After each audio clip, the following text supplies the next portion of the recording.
Bagnaia acaricia el título. Aldeguer intratable en Moto 2. Masia logra el título de Moto 3 con controversia. Llega a Valencia, la cita final. Soy Alberto Sánchez y esto es Race Through. El Gran Premio de Qatar arrancaba con aún 2 títulos en juego, y salimos de él con tan solo uno en liza, quizás el más importante de todos, el de la categoría reina. Una categoría que se vio marcada por los neumáticos en lo que a la lucha del título se refiere, y es que lo que se esperaba que fuera un combate directo entre Bagnaia y Martín, acabó en 2 carreras condicionadas por la rueda trasera, una para cada uno. Clasificación tuvimos nuevamente 6 Ducatis en las 6 primeras plazas.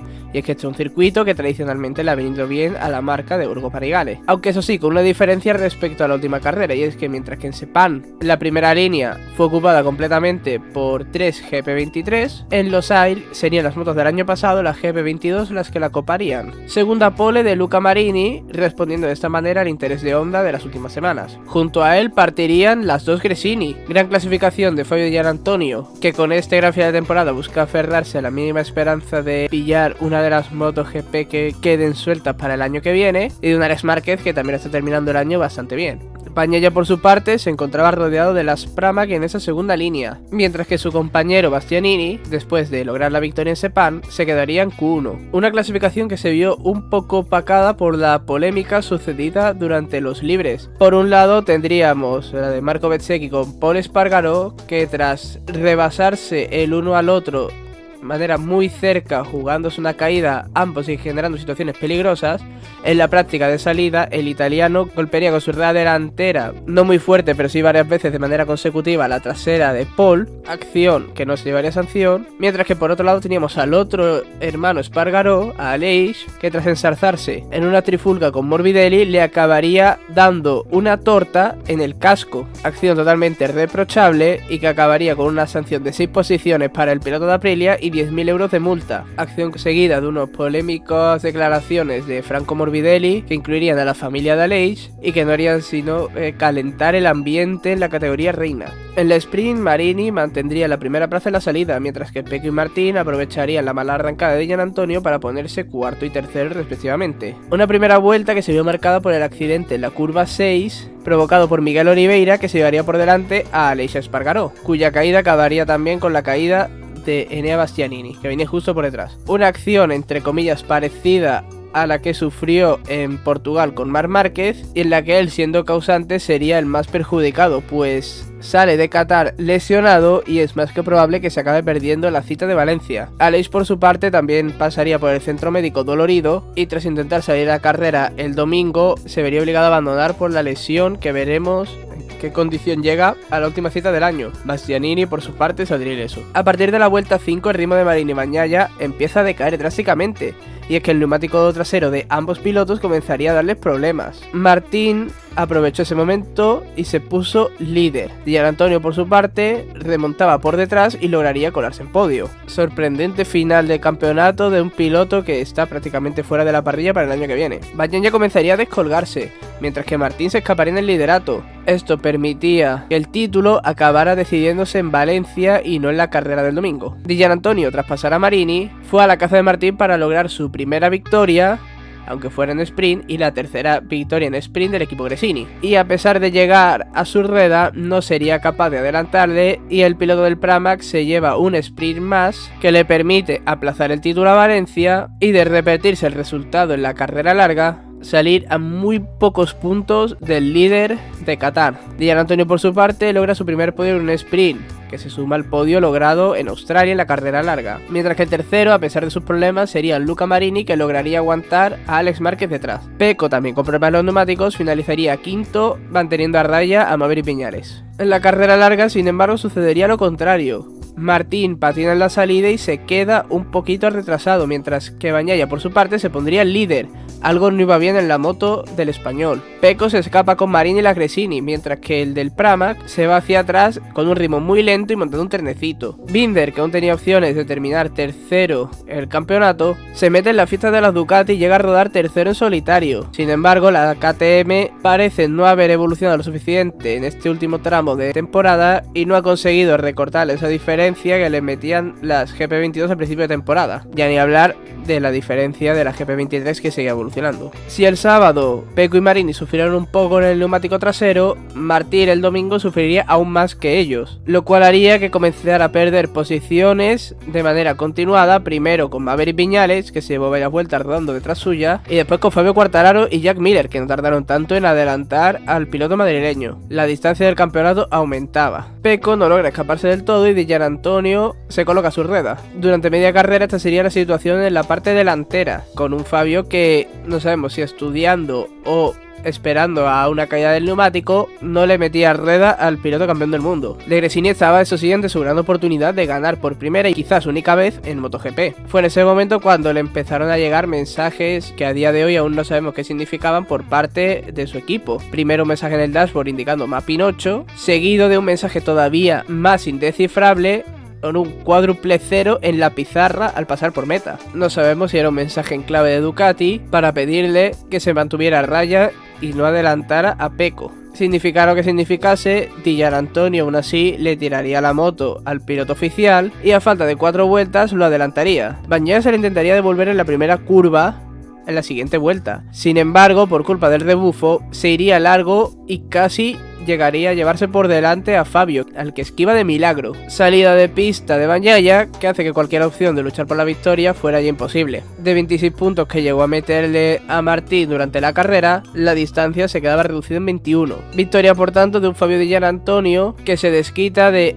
año y medio muy duros en la categoría reina, con tan solo la pole de Mugello el año pasado como único flash en su trayectoria, hasta ese Gran Premio de Indonesia donde parece que todo cambió para él. Gresini por tanto repite en el circuito catarí el triunfo que logró la temporada pasada con Enea Bastianini, en aquel momento en la primera cita del año. Primera victoria también de Gresini en una carrera larga, las dos de Alex Márquez habían sido en sprint. Con su segundo puesto y el 10º de Martín, Bagnaia aumenta definitivamente la distancia a 21 puntos, lo cual ya le permite ser campeón de manera matemática en la Sprint Race de Valencia. Una Sprint Race que suele ser territorio Martín, que eso sí, con la presión de tener que ganar o quedar por delante de Bagnaia para forzar que el título se decida en la carrera larga, le puede pasar factura. Tercero sería un Luca Marini, que tras llegar a rodar en quinta posición remontaría adelantando a su compañero y a Brad Binder. Buena carrera para dar buena imagen a Honda y que se termine decantando por él, aunque quizás este triunfo de Di Giannantonio les haga dudar. Gran remontada por su parte también de un Maverick Viñales, que tras adelantar a Martín se fue hacia el grupo cabecero, rebasando también a Binder y Alex Márquez y rozando el podio. Por tanto, con este triplete de Ducatis se logra también el primer triplete italiano en la categoría reina desde Silverstone en el año 2015. España e Italia dominan con puño de hierro el campeonato del mundo de motociclismo. En Moto 2, con el título ya decidido, parecía que la categoría perdería emoción, pero ni mucho menos fue así. Y es que Aldeguer se ha dispuesto este final de temporada a romper todos los registros y acabar en el podio final. Aunque la clasificación ciertamente no marcaría terreno, como en las últimas carreras, y es que su racha de pole se vería cortada en el trazado catarí. Su lugar lo heredaría un Joe Roberts que logra la primera pole del año en el mismo circuito donde logró su primera pole en el Mundial, en aquel ya lejano 2020. Justo antes de la pandemia. Vietti y Canet le acompañarían, con una nueva oportunidad para el de Corbera de lograr su primera victoria en Moto 2 a falta de 2 carreras para terminar la temporada. En carrera Roberts mantendría el liderato en la salida, con Aldeguer colocándose tercero. Manu González, que salía noveno, lograría remontar hasta la sexta plaza. Una vuelta más tarde el de Bosso Oscuro se colaría en la curva 1 y se iría hacia atrás, pero ya demostró en los libres que tendría ritmo y estaba claro que acabaría peleando por la victoria, lo cual animaba la carrera. Canet, que perdió algunas plazas en la salida, remontaría durante las primeras vueltas y se colocaría primero. Quería despedirse del equipo Pons con triunfo, una victoria que le permitiera además mantenerse vivo en la lucha por la tercera plaza final en el campeonato. Roberts por su parte empezaría a irse hacia atrás, y es que el norteamericano sacó una muy buena vuelta, pero su ritmo de carrera no era ni mucho menos competitivo. Canet no sería el único que remontaría, y es que por detrás, y con unas ganas locas de lograr su tercera victoria consecutiva, Fermín Aldeguer llegaba al grupo y se colocaba en podio, tan solo la vuelta 8, pero ni mucho menos se iba a detener aquí. Dejaría por el camino, eso sí, a un Pedro Acosta que ya campeón parece algo más relajado y realizó la que puede ser perfectamente una de sus peores carreras de la temporada. Mejor que estos momentos vengan ahora que en plena lucha por el campeonato. A falta de 10 vueltas, Aldeguer se pondría líder y se escaparía. El murciano es el piloto más fuerte en este tramo del campeonato y se ve que los rumores de dar el salto a MotoGP, primero con Honda y ahora con el VR46 en caso de la marcha de Marini, le están dando alas. Manu González quiso seguir su camino y tras adelantar a Dixon y Canet, se pone segundo. Tras varios intentos fallidos, buscaba su primer podio en el campeonato, también sirviera como despedida del equipo Correos Prepago Yamaha y que sirviera también de regalo de cumpleaños para Gelete Nieto, general manager del equipo. Dixon, que no podía perder muchas posiciones para no perder ese tercer puesto en el mundial, se jugaría la cuarta plaza con Ogura. El japonés llegó a ponerse por delante, el inglés se lo devolvería en la última vuelta y tuvimos una emocionante lucha por esa cuarta posición con pasadas constantes entre ambos pilotos que se acabaría llevando al japonés, lo cual condiciona bastante al piloto británico del equipo Aspar, que llega a la última cita del campeonato quizás en desventaja anímica respecto a dos pilotos locales. Por delante, Aldeguer, una vez se puso líder, se escapó y no tuvo rival, por lo tanto logra su tercera victoria consecutiva y cuarta de la temporada. Si decide quedarse en la categoría, ahora mismo es sin duda el principal favorito a hacerse con el título el año que viene. Veremos por fin romperse la hegemonía de Calex. Por detrás, Canet y Manu González se pasarían también varias veces durante esa última vuelta, como el caso de la lucha por la cuarta plaza, en este caso por la segunda, posición que se llevaría el del Correos Prepago Yamaha por 9 milésimas tras pasar en la recta de meta al piloto de Corbera, mientras que en MotoGP tuvimos un triplete italiano, en la categoría intermedia el triplete sería español. En Moto3, a tenor de las últimas carreras, pintaba que el título se iría a Valencia, pero la prueba del domingo y la estrategia del Leopard lo impidieron. Las cosas no irían del todo como es debido para Masia ya desde la clasificación, pues una mala Q2 le hizo partir en 10ª posición, muy por detrás de la cuarta plaza de una Yupo Sasaki que de acabar así la carrera llegaría muy vivo a la cita de Valencia. La pole sería para un Dani Holgado, que por fin vuelve a brillar después de unas muy malas carreras en este último tramo de campeonato y que mantiene aún remotas esperanzas de mantenerse en la lucha por el título, pues de ganar y abandonar Masia, matemáticamente llegaría vivo a Valencia. Denis Onchu y Diogo Moreira le acompañarían en la primera línea full KTM. En la salida Masia no podría remontar muchas posiciones, mientras que Sasaki se colocaría tercero, justo por detrás de Dani Holgado, que mantuvo la primera plaza, y un Denis Onchu que sería penalizado con una doble long lap por saltarse la salida, cosa que condicionaba bastante su carrera, pero aún así pelearía por acabar en los puestos altos. Poco tardó Masia en subir el ritmo y volverse a encaramar a las posiciones de cabeza. Una vez ahí, se empeñó en asegurarse de que Sasaki estaba detrás. Por tanto, cada vez que lo tenía delante, o lo marcaba muy de cerca, o sobre todo en esas primeras vueltas, le adelantaba de manera poco deportiva, que no ilegal, como hizo hasta en 2 ocasiones en la curva 6, forzándole a irse fuera de la trazada, abriendo la puerta a que varios pilotos le pasaran. Esta lucha provocaría que el grupo no se estirara, contando con numerosos líderes a lo largo de la carrera. El que más vueltas rodaría en primera plaza, Dani Holgado, que aún también tenía opciones remotas de salir campeón. A falta de 6 vueltas llegaría al grupo cabecero un invitado clave en la lucha por el título,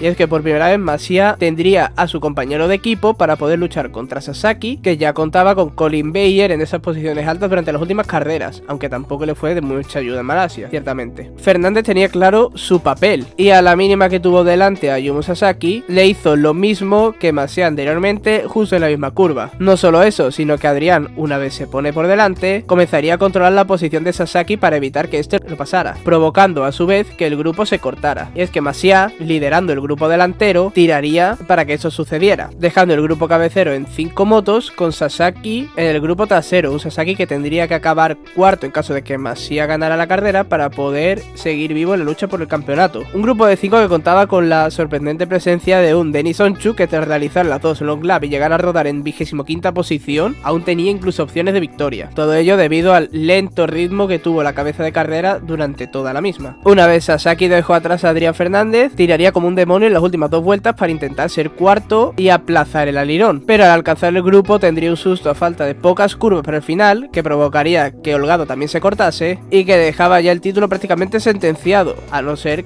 que Masia perdiera la carrera. Esto no sucedería y el piloto del Leopard cruzaría primero la línea de meta y se proclamaría campeón. Uno de los pilotos más veteranos de la parrilla, de que siempre supimos su velocidad, pero también éramos conscientes de su irregularidad que le hacía descolgarse siempre de la lucha por el campeonato. En su primer año siendo constante, logra el campeonato. Nuevo título para el equipo Leopard, que suma así el cuarto en la categoría pequeña, con la curiosidad de que los cuatro los ha logrado en año impar, fallando solo en 2021. Segundo sería un David Alonso, que gracias a este puesto aún mantiene opciones matemáticas de acabar subcampeón. Espectacular año de debut del piloto colombiano, que sin duda parte como uno de los grandes favoritos a hacerse con el campeonato el año que viene. Una nueva joya del equipo Spark. Remontadón por su parte de Denis Onchuk para ser tercero, tras 2 long lap. Nuevamente se demuestra que las long lap no sirven de mucho en esta categoría si tiene ritmo. Ya hemos visto incluso ganarse carreras. Por tanto, tras el cierre de la cita catarí, nos encontramos con que una Honda en clara desventaja esta temporada respecto a las KTM en la categoría pequeña se lleva el título. Para muestra está en que ha sido la única Honda competitiva durante todo el año. Tan solo apariciones esporádicas y a veces condicionadas por la climatología, como fue la victoria de Suzuki en Argentina, o los podios de Ricardo Rossi y Kaito Toba, dieron algo de más brillantez